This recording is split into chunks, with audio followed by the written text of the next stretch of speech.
Andy Kaufman isn't really a comedian. He always described himself as a song and dance man. I first became aware of Andy Kaufman sometime in the 90s. One of the 3 major networks did a special about him. I can't remember which one. It was either that or his A&E biography. Probably a mixture of both of them. My father was a fan of Andy Kaufman in the 70s and 80s, and he's the one that introduced me to his humor, his act, his gimmick, whatever you want to call what Andy does. I was instantly fascinated with this strange man at a young age. I loved the way that he messed with audiences. Something about that truly spoke to me on a deep level. And other than the Insane Clown Posse, Andy Kaufman is probably my #1 creative influence. At the same time that I was discovering Andy Kaufman, I was also obsessed with Jim Carrey. He was basically the funniest man alive. He had done Ace Ventura, Dumb and Dumber, and The Mask all in the same year. I was obsessed with the dude. I wanted to be the dude. And Jim Carrey seemingly was obsessed with Andy Kaufman. He ended up playing Andy Kaufman in the movie version, Man on the Moon, which is a perfectly fine movie, but I always felt it was somewhat inaccurate. It could have told the story better. For example, Courtney Love's character, the love interest, is basically an approximation of at least 2 women in Andy's life. And the Hollywood obsession with making any story a love story definitely infects this movie. Now, a few years back, Netflix released a documentary called Jim and Andy, where they used some behind-the-scenes footage of the making of Man on the Moon to tell the story of how Jim Carrey truly believed that he was possessed by Andy Kaufman. This went way beyond method acting. He believed he was Andy Kaufman. He believed the spirit of Andy Kaufman had entered his body and had taken control. When I heard I had the part, I was looking at the ocean, and that's the moment when Andy came back to make his movie. Hello.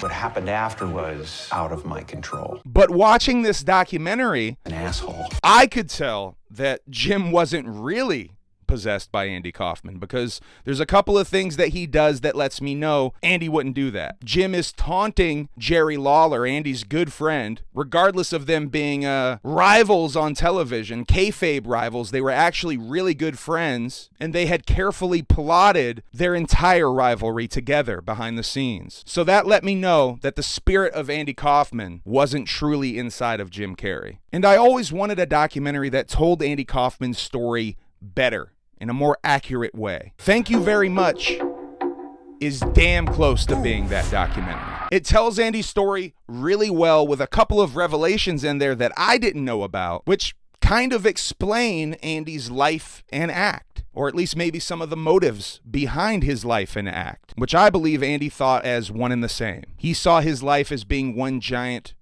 piece of art. Andy was told at an early age that his best friend and grandfather had moved away, had went on a trip without him, and that was his best friend. He felt abandoned. In actuality, his grandfather had passed away. In the documentary, Andy talks about his earliest memories as a child being looking out of a window and feeling sad. He comes to the conclusion that he was looking out that window waiting for his grandfather to come back. These feelings of being lied to, betrayal, embarrassment, abandonment, all are threads that run through all of Andy Kaufman's act. And even the way he allegedly faked his own death, lied about his own death. Purely speculation, of course. There are moments in the film where you realize how powerful Andy Kaufman's influence is on modern comedy. Moments that literally parallel Sacha Baron Cohen as Borat, or The Eric Andre Show, Andy's childhood imaginary television station that was in his wall being called Channel 5, reminding me of Andrew Callahan. Thank You Very Much does a great job of telling the story, for the most part. I do have a few small complaints, a few gripes, if you will. It could have used more Elvis. Andy was a massive Elvis mark. He pretty much invented the art of Elvis impersonation. Also, Elvis's love of wrestling women definitely inspired Andy wrestling women. The obsession and the kink of it, which they do kind of lightly touch on the kink of it for Andy.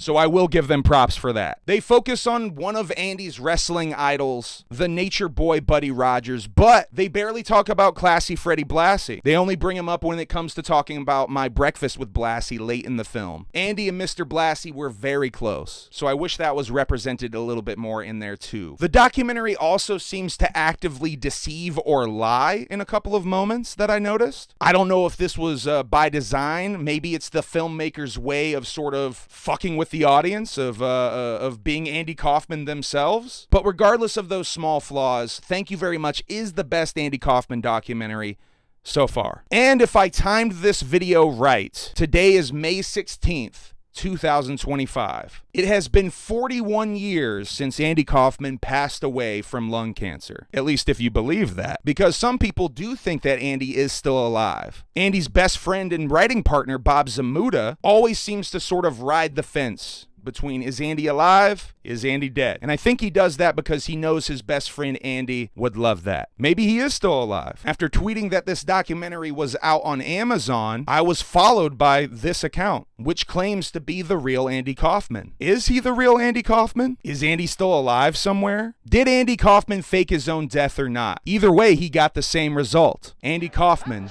will live forever. I trusted you. I trusted you. I trusted you. I trusted you. I trusted you. And oh, I trusted